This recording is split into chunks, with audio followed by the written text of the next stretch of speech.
Hello नमस्कार दोस्तों, study goals channel पे आप सभी का स्वागत है। आज हम लोग सीडीपी का प्रैक्टिस सेट नंबर 4 करेंगे। सारे क्वेश्चन यूपी टेट और सुपर टेट की आने वाली परीक्षा के लिए बहुत ही महत्वपूर्ण है, तो वीडियो को अंत तक जरूर देखें दोस्तों।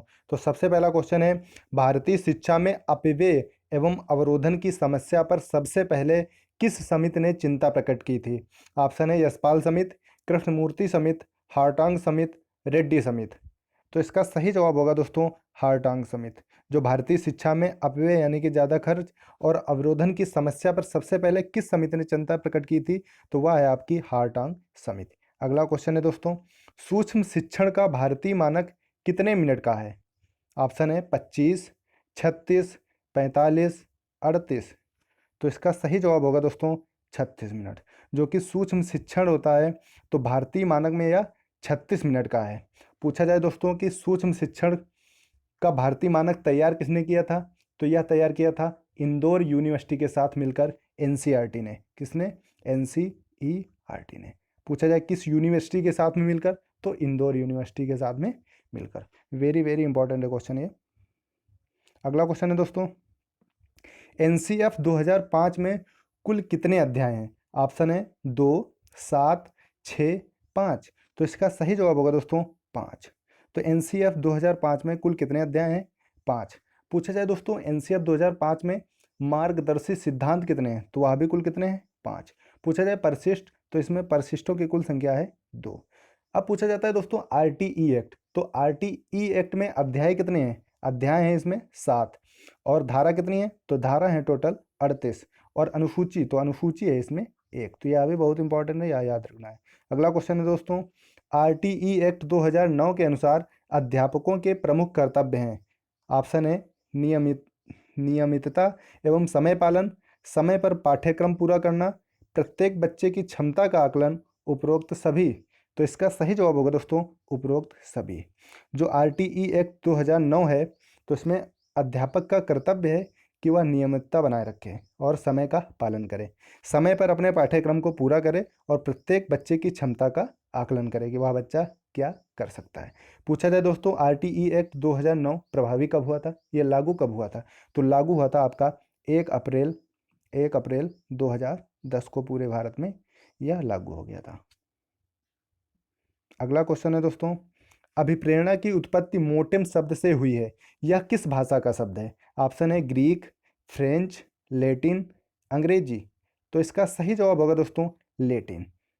तो अभिप्रेरणा की उत्पत्ति किस शब्द से हुई है, तो यह मोटेम शब्द से हुई है।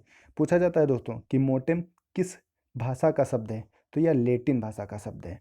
अगला क्वेश्चन है दोस्तों, निम्न में से कौन सी शिक्षण की भूमिका नहीं है? ऑप्शन है परामर्शदाता, आदेशकर्ता, सुविधा प्रदाता, मार्गदर्शक।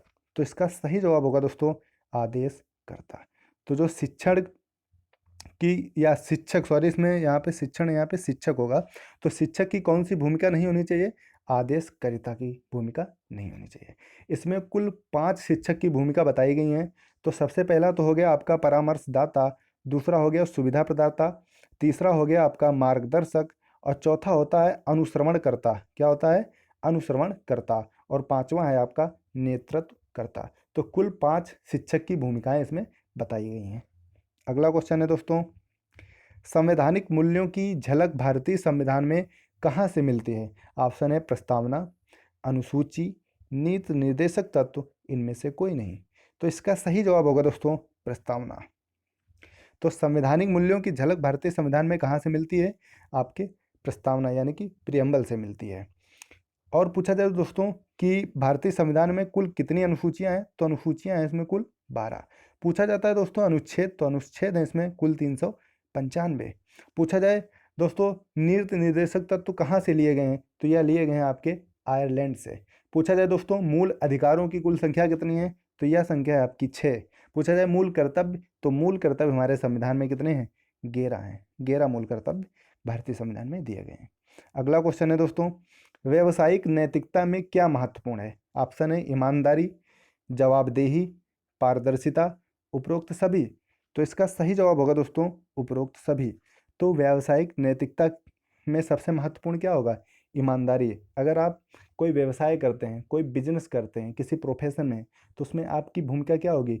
आप क्या होंगे कि आपको ईमानदार होना पड़ेगा। दूसरा है जवाबदेही। अगर कोई भी कार्य हो रहा है तो उसकी जवाबदेही आपकी होगी। पारदर्शिता, कोई भी काम हो रहा है बहुत ही अच्छी तरीके से हो, कोई भी त्रुटि ना हो, तो इसका भी हमें क्या ध्यान रखना होगा। तो ये सभी व्यावसायिक नैतिकता के लिए महत्वपूर्ण है। अगला क्वेश्चन है दोस्तों, a theory of human motivation पुस्तक के लेखक हैं। ऑप्शन है हल, फ्रायड, मैस्लो, और फिर से ये रिपीट है ऑप्शन हल। तो इसका सही जवाब होगा दोस्तों मैस्लो। तो a theory of human motivation पुस्तक किसकी है? मैस्लो की। एक और पुस्तक है मैस्लो की, तो वह है आपकी motivation, motivation and personality. Motivation and personality भी एक इनकी बुक है, तो यह भी याद रखना है। अगला क्वेश्चन है दोस्तों, अभिप्रेरणा का द्विकारक सिद्धांत किसने दिया है? ऑप्शन है हल, मैकडूगल, मरे, हर्जबर्ग। तो इसका सही जवाब होगा दोस्तों हर्जबर्ग। तो अभिप्रेरणा का द्विकारक सिद्धांत किसने दिया है? हर्जबर्ग ने दिया है। पूछा जाता है दोस्तों मूल प्रवृत्ति का सिद्धांत किसने दिया है? तो मैकडूगल ने दिया है। शरीर रचना का सिद्धांत किसने दिया है? तो यह दिया है आपके मरे ने। और सरणीकरण प्रणोद का सिद्धांत किसने दिया है? तो वह दिया है हल ने। किसने? हल ने। सरणीकरण प्रणोद का सिद्धांत। अगला क्वेश्चन है दोस्तों, जीवन कौशल सीखना क्यों जरूरी है?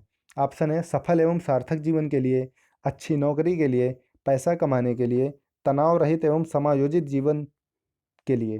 तो इसका सही जवाब होगा दोस्तों सफल एवं सार्थक जीवन जीने के लिए।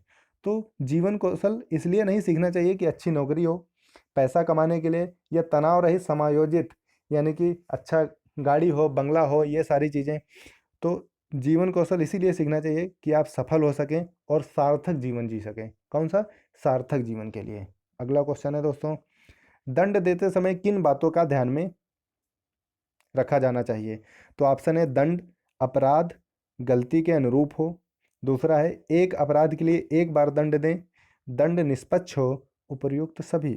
तो इसका सही जवाब होगा दोस्तों उपरोक्त सभी। यदि आप पढ़ा रहे हैं, शिक्षक हैं, तो यदि आप दंड देते हैं तो किसी अपराध के लिए केवल एक ही बार दंड दे सकते हैं। दूसरा है एक अपराध के लिए एक बार दंड दें, और तीसरा है दंड निष्पक्ष हो। और दंड निष्पक्ष हो ये नहीं कि दो बच्चे हैं, आपने उसी गलती के लिए उसको ज़्यादा दंड दे रहे हैं और दूसरे बच्चे को कम दंड दे रहे हैं। तो दंड क्या है? निष्पक्ष होना चाहिए। और दंड अपराध गलती के अनुरूप हो, यानी कि जैसा अपराध हो उसी के अनुरूप में दंड होना चाहिए। अगला क्वेश्चन है दोस्तों, आंतरिक अभिप्रेरणा का सिद्धांत किसने दिया है? ऑप्शन है हल, स्किनर, मैकडूगल, हार्लो। तो इसका सही जवाब होगा दोस्तों हार्लो। तो आंतरिक अभिप्रेरणा का सिद्धांत दिया है हार्लो, और हार्लो ने अपने प्रयोग किए थे बंदरों पर। तो पूछा जाता है दोस्तों कि हार्लो ने किस जानवर पर अपना प्रयोग किया था? तो इन्होंने बंदरों पर प्रयोग किया था, और इन्होंने ही आंतरिक अभिप्रेरणा का सिद्धांत दिया था। अगला क्वेश्चन है दोस्तों, मूल्यपरक शिक्षा भारत में कब से शुरू की गई? ऑप्शन है कोठारी आयोग, मुदालियर आयोग, 1986 की शिक्षा नीति, 1992 की संशोधित शिक्षा नीति। तो इसका सही जवाब होगा दोस्तों 1986 की शिक्षा नीति। तो मूल्यपरक शिक्षा भारत में कब शुरू की गई थी? तो 1986 की जो नई शिक्षा नीति आई थी उसमें ही क्या मूल्यपरक शिक्षा भारत में शुरू की गई थी। अगला क्वेश्चन है दोस्तों, निम्नलिखित में सही जोड़े का चयन करें। ऑप्शन है वैज्ञानिक प्रबंधन, FW टेलर, प्रशासनिक प्रबंध, हेनरी फेयोल, नौकरशाही प्रबंधन, एल्टन मेयो, और चौथा है उपरोक्त सभी। तो इसका सही जवाब होगा दोस्तों उपरोक्त सभी। जो वैज्ञानिक प्रबंधन है यह दिया है आपका FW टेलर ने, प्रशासनिक प्रबंध दिया है आपने हेनरी फेयोल ने, और नौकरशाही प्रबंधन दिया है एल्टन मेयो ने। अगला क्वेश्चन है दोस्तों, एक कथन है मूल्यांकन एक क्रमिक प्रक्रिया है जो संपूर्ण शिक्षा प्रणाली का अभिन्न अंग है तथा शैक्षिक उद्देश्यों की प्राप्ति में सहायक है। यह परिभाषा किसने दी है? ऑप्शन है मारिसन, एचिसन, कोठारी आयोग, डांडेकर। तो इसका सही जवाब होगा दोस्तों कोठारी आयोग। तो मूल्यांकन एक क्रमिक प्रक्रिया है, आपको पता ही है कि मूल्यांकन सतत होना चाहिए, ना कि साल में एक बार। जो संपूर्ण शिक्षा प्रणाली का अभिन्न अंग है। तो मूल्यांकन तो आपको पता ही है कि संपूर्ण शिक्षा प्रणाली का एक अभिन्न अंग है तथा शैक्षिक उद्देश्यों की प्राप्ति में सहायक है। तो आपके जो शैक्षिक उद्देश्य हैं उनकी प्राप्ति में मूल्यांकन बहुत ही बड़ा योगदान करता है। तो यह परिभाषा दी थी आपको कोठारी आयोग ने। अगला क्वेश्चन है दोस्तों, शिक्षण एक ऐसी प्रक्रिया है जिसके द्वारा मनुष्य को समाज, विद्यालय, मित्रों, परिवार, पत्र पत्रिकाओं द्वारा जीवन के समायोजन करना सिखाया जाता है। ऑप्शन है वी के पासी, रायबर्न, बर्टन, पाठक एवं त्यागी। तो इसका सही जवाब होगा दोस्तों पाठक एवं त्यागी। पाठक एवं त्यागी ने कहा है कि शिक्षण एक ऐसी प्रक्रिया है जिसके द्वारा मनुष्य को समाज, विद्यालय, मित्रों, परिवार, पत्र पत्रिकाओं द्वारा जीवन के समायोजन या जीवन में समायोजन करना सिखाया जाता है। तो यह किसने कहा है? पाठक एवं त्यागी ने कहा है। अगला क्वेश्चन है दोस्तों, श्यामपट्ट कौशल में क्या महत्वपूर्ण है? ऑप्शन है स्पष्ट लेखन, बाएं खड़े होना, ऊपर से नीचे की ओर लिखना, उपरोक्त सभी। तो इसका सही जवाब होगा दोस्तों उपरोक्त सभी। श्यामपट्ट कौशल में कुछ महत्वपूर्ण बातें होती हैं जिनको ध्यान रखना चाहिए कि जब आप श्यामपट्ट पे लिख रहे हो तो बहुत ही स्पष्ट लिखना चाहिए ताकि बच्चों को समझ आ सके। और लिखते समय आप श्यामपट्ट के बाईं तरफ खड़े होंगे जिससे कि पीछे बच्चे जो पढ़ रहे हैं उनको श्यामपट्ट सही से दिख सके। और होता है ऊपर से नीचे की ओर लिखना। अब ये नहीं कि ये श्यामपट्ट है और आप यहाँ लिख रहे हैं, फिर यहाँ लिख रहे हैं, फिर यहाँ लिख रहे हैं, तो इससे बच्चा क्या होगा? कन्फ्यूज होगा। इसीलिए श्यामपट्ट पर ऊपर से नीचे की ओर लिखना चाहिए। अगला क्वेश्चन है दोस्तों, शिक्षण कौशल अधिगमकर्ताओं को सुगमता प्रदान करने की दृष्टि से संपन्न की गई है। बौद्धिक क्रियाओं का समूह है। यह कथन किसका है? ऑप्शन है एलन गेज, किंटर एवं वाइट, वी के पासी, रॉस। तो इसका सही जवाब होगा दोस्तों वी के पासी। तो शिक्षण कौशल अधिगमकर्ताओं को सुगमता प्रदान करने की दृष्टि से संपन्न की गई बौद्धिक क्रियाओं का समूह है। यह कथन किसका है? वी के पासी का है। अगला क्वेश्चन है और इस सीरीज का आखिरी क्वेश्चन, भारत में निःशुल्क एवं अनिवार्य शिक्षा का विधेयक सबसे पहले किसने प्रस्तुत किया? तो ऑप्शन है गोखले, गांधी जी, टैगोर, पंडित जवाहरलाल नेहरू। तो इसका सही जवाब होगा दोस्तों गोखले। तो गोपाल कृष्ण गोखले ने भारत में निःशुल्क एवं अनिवार्य शिक्षा का विधेयक सबसे पहले प्रस्तुत किया था। पूछा जाए दोस्तों कब प्रस्तुत किया था? तो प्रस्तुत किया था इन्होंने 1911 में। और पूछा जाता है कि गांधी के राजनीतिक गुरु कौन थे? तो गांधी के राजनीतिक गुरु भी कौन थे? गोखले थे।